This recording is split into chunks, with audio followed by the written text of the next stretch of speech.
you're someone that you do not have a car, you're going to spend a fortune on taxis. I've been in Dubai for 5 years now, and I can proudly say that I've spent more than 55,000 dirhams on just taxi alone. So when it comes to transportation in Dubai, you have 3 options. It's either you're going to use the tram, metro, or the bus. You need to have a driver's license specifically in Dubai to be able to drive in Dubai, but that's not true. If you have a license from either, let's say, countries like UK, USA, and even certain countries in Europe, you can actually convert your driver's license and use it in Dubai itself to communicate to the places that you want to go to. Today's video is all about visiting Dubai on a budget. As someone that has been a student and is also working currently in Dubai, I know what it feels like to come to Dubai and feel like, you know what, you have to do every single thing. And the crazy thing about living in Dubai is that if you try to do every single thing, your money cannot allow you to do every single thing, because there's a limit to how much you can do, especially when you're on a budget. This video is just me talking about all the budget hacks, tips, and tricks that nobody actually talks about. As always, I've detailed down the timestamps for you to follow up at the description section of the video. Timestamps are divided into parts of the video that you should find interesting. So anything you feel like watching, just feel free to just skip over to that part and continue from that. So when it comes to visiting Dubai on a budget or for first timers, there are 3 core things that you have to be able to manage in order to plan a trip to Dubai that is both exciting and fun. These 3 core things are food and activities, accommodation, and transportation. So let's start with how to budget your food and activities. When it comes to food and activities, there are 3 main apps that you should have if you're visiting Dubai or if you're just somebody that wants to explore. They are Kobon, Entertainer, and Groupon. And by the way, if you're not able to get all the names that I am mentioning on the video, make sure you check the description part of the video, because I've detailed exactly what these apps are, and I've also put links on how you can download them. So the apps that I just talked about are all available on both Play Store and App Store, and they're very easy to use and they're also reliable. These apps are for different types of things. For example, you're going to use Entertainer more for saving up on food deals, or Kobon for more of water activities or just general activities here in Dubai. I only recommend Entertainer if you're actually coming to Dubai with a big family. If you're just solo traveling or you're coming with 2 to 3 people, Entertainer can be useful, but it's really not worth the buy, especially if you're not going to be in Dubai for a long period of time. However, if you're somebody that likes to create content or you're an influencer, then you would need to download apps like A-List and The Secret Society. These apps are tailored mainly and specifically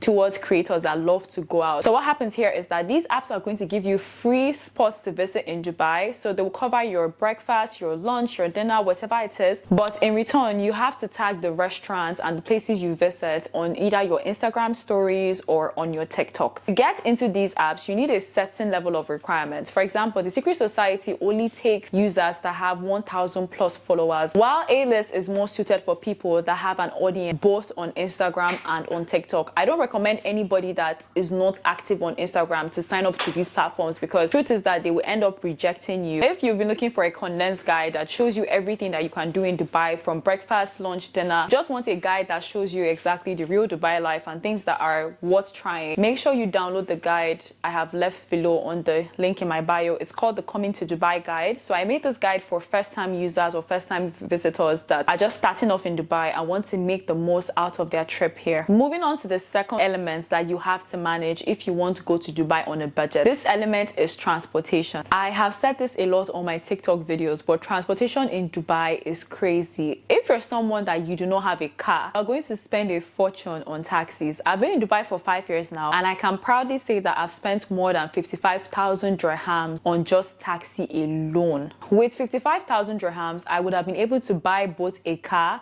and also afford a driver's license. With this being said, that doesn't mean that if you don't have the money to pay for taxis, you're not going to go anywhere in Dubai. There are actually 2 ways that you can be able to manage Dubai if you're someone that you're coming here for a first-time visit. So first is going to be public transportation. Dubai's public transportation is top tier. Compared to other parts of the world, it is so clean and it is very easily accessible. However, the only issue with the transportation in Dubai is that it does not cover every single place. There are some places that the buses cannot take you to, and there are some places that the metros cannot take you to. So what I usually do is that I combine a two formula whereby I use both the metro and a taxi or a bus and a taxi to get to the activities or spots that I want to go to. So when it comes to transportation in Dubai, you have three options. It's either you're going to use the tram, metro, or the bus. These stations are usually available in the public parts of Dubai. For example, if you're going to Dubai Mall, you can definitely find a metro and a bus that is going to connect you from your location to Dubai Mall or from Dubai Mall to other parts of Dubai that you want to go to. If you're going to Marina, same thing. If you're going to other parts of Dubai that are not easily known, for example, Creek Dubai, it's going to be difficult for you to find both a metro and a bus that can connect you directly to the place that you want to go to in Creek. Now that we've covered the public transportation part of Dubai,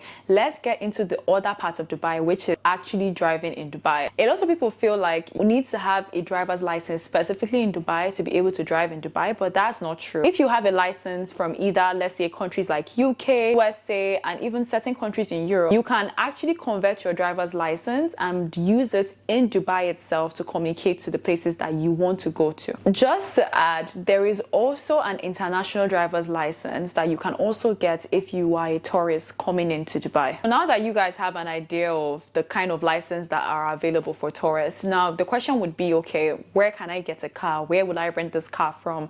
How do I get a car? That is very easy. UDrive. UDrive is one of the most affordable places to rent a car in Dubai. You can find different cars there, from Mustangs to Teslas to Toyotas. All you need to do to access these cars is just to simply download the UDrive app, register your license, and from there it's very simple. What UDrive does is that it connects you to the closest cars that are around you. Let's say, for example, you're trying to get to Dubai Mall. You have to get onto the UDrive app, search for available cars around you. Wherever the car is, you have to go there, take a picture of the car, upload it into the UDrive app, and then you can safely use the car for the rest of the day, depending on what your package is that you have paid for UDrive. UDrive operates in different types of model. You can pay on a day-to-day basis, a weekly basis, or a monthly basis, depending on what you're into. I usually recommend UDrives for people that love to go out a lot. If you're someone that you're coming to Dubai for, like, let's say 2 or 3 weeks, and you have action-packed activities to do every single day, definitely get a UDrive. It is not worth it using a normal taxi to transport to so many of these places, especially if they are far away from Dubai. Just to give you guys an example between the cost of a UDrive versus a taxi. If you were taking a taxi from Marina to Dubai Mall, you can spend 50 to 70 dirhams on just one trip. So if you're going back and forth, that means you're spending between 100 dirhams to 140 dirhams for a full trip of Dubai Mall to Marina. However, if you pay that same money in a UDrive, you can use that same money for a whole day of transportation without even paying for fuel. So when you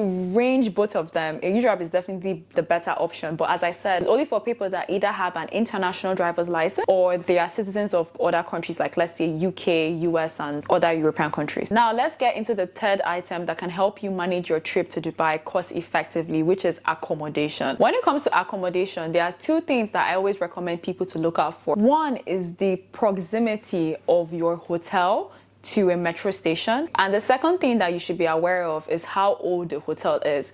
Now, when it comes to Dubai, there isn't really that differentiation in price between old and new. What I'm trying to say here is that both hotels can be the same price because of their amenities, but one hotel will differ from the other based on how recent the hotel was built. So this is something that a lot of people do not look out for, because when you go to booking.com and you put the range of days that you want to stay in Dubai for, they show you a mix of all the hotels, both the new and the old hotels in Dubai. And a lot of people end up staying in hotels that are actually not matching their aesthetic, but they're still 5-star luxury hotels. Therefore, I always recommend that you get on TikTok or get on YouTube and actually search for the hotel to see videos of people that have stayed inside the hotel, for you to get an accurate view of how that hotel looks like. Because the only person that will actually show you what the hotel looks like, somebody that has actually gone to that hotel itself. So with accommodation, it's very important for you to be aware of what month and what season you want to come into Dubai. Winter and summer prices are very much different. Given the weather changes in Dubai, it is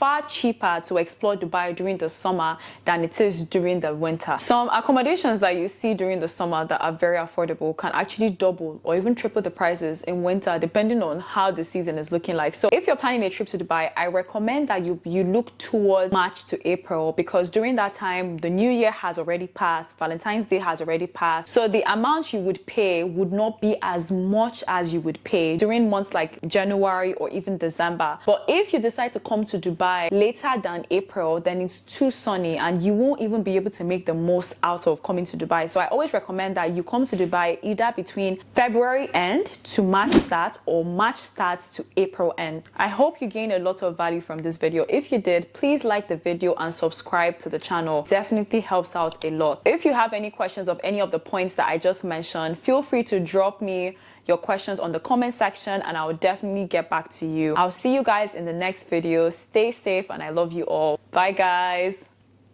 Bye.